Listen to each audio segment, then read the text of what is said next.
Azərbaycanın Xarici İşlər Naziri Ceyhun Bayramov Antalyada Ermənistanın Xarici İşlər Naziri Ararat Mirzoyanla görüşüb. Görüş 4-cü Antalya Diplomatik Forumu çərçivəsində baş tutub. Bu barədə Azərbaycanın Xarici İşlər Nazirliyi məlumat yayıb. Məlumata görə tərəflər Azərbaycan və Ermənistan arasında sülh və dövlətlərarası münasibətlərin qurulması haqqında saziş mətninin yekunlaşdırılmasından sonra normallaşma prosesində mövcud vəziyyəti müzakirə ediblər.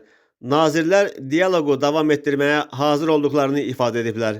Qeyd edək ki, Antalya Diplomatiya Forumu çərçivəsində Cənubi Qafqazda regional əməkdaşlıq üçün çağırışlar və imkanlar mövzusunda panel müzakirəsi keçirilib. Müzakirələrdə Azərbaycanın Xarici İşlər Naziri Ceyhun Bayramov, Gürcüstanın Xarici İşlər Naziri Maka Boçaraşvili və Ermənistanın Xarici İşlər Naziri Ararat Mirzoyan iştirak edib.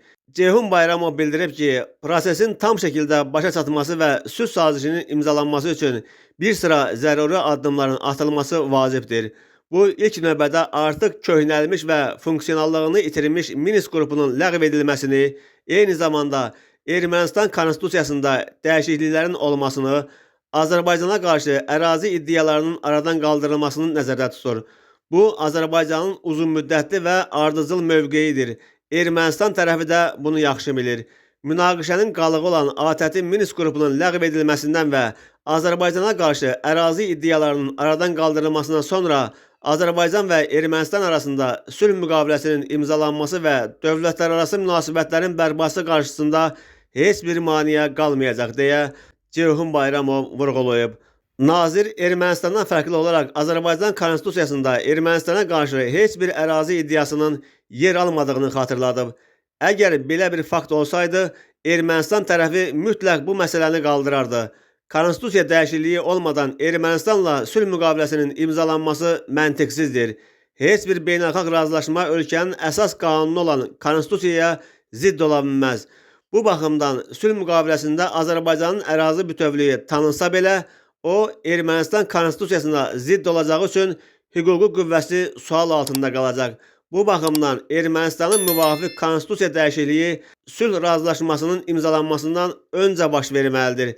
Konstitusiya dəyişikliyi ilə dövlətlərarası münasibətlərin tənzimlənməsinə dair analoji hallar da mövcuddur və bu məsələ Azərbaycanın mövqeyinin maksimalist olması kimi qiymətləndirilə bilməz.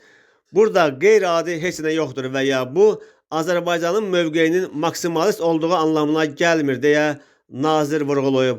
Ceyhun Bayramov həmçinin panel müzakirədə Ararat Mirzoyanın analoji konstitusiya iddialarının Ermənistan tərəfindən Azərbaycana qarşı qaldırılmasının mümkün olduğunu, lakin İrəvanın belə bir addım atmadığını fikrinə də münasibət bildirib. Ermənistan tərəfinin Azərbaycan konstitusiyası ilə bağlı bənzər narahatlıqları ilə bağlı son arqumentinə gəlsək, hər şeydən əvvəl bu reallığa əks etdirmir. Azərbaycan konstitusiyasında müasir Ermənistanın hər hansı coğrafi ərazi adı qeyd edilməyib. Düşünürəm ki, bizim erməni həmkarlarımız bunu yaxşı bilirlər. Əksi olsaydı, onlar əminliklə bu məsələni qaldırardılar.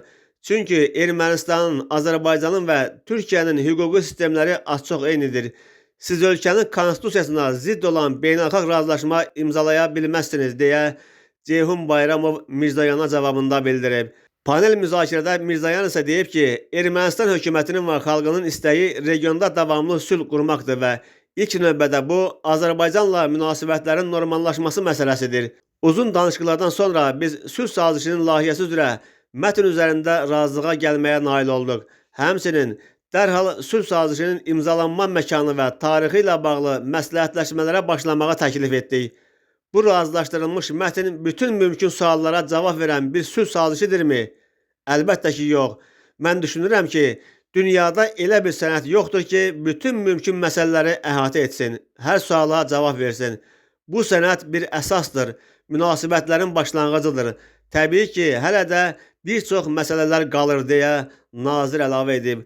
O ki qaldı ATƏT Minsk qrupunun buraxılmasına, erməni nazir təklif edib ki, Minsk qrupunun buraxılması barədə sənəd sülh razılaşması ilə birlikdə imzalansın. Bu struktur münaqişə olmadığı zaman ləğv edilə bilər. Maraqlı sual budur ki, bizim münaqişəmiz var yoxsa yox? Yerdə bizim de facto münaqişəmiz yoxdur. Kağız üzərində isə imzalanmış və ratifikasiya edilmiş sülh və dövlətlərarası əlaqələrin bərpasına dair razılaşmamız yoxdur. Bizim üçün həll aydındır. Biz razılaşma imzalamalıyıq. Münaqişəyə institusional qaydada son qoymalıyıq və istəyirsinizsə Minsk qrupunu elə eyni gündə ləğv edə bilərik. 10 dəqiqə ara ilə bir sənədin ardınca digəri. Mən hətta demirəm ki, hansı sənəd birinci imzalanmalıdır deyə Mirzoyan bildirib.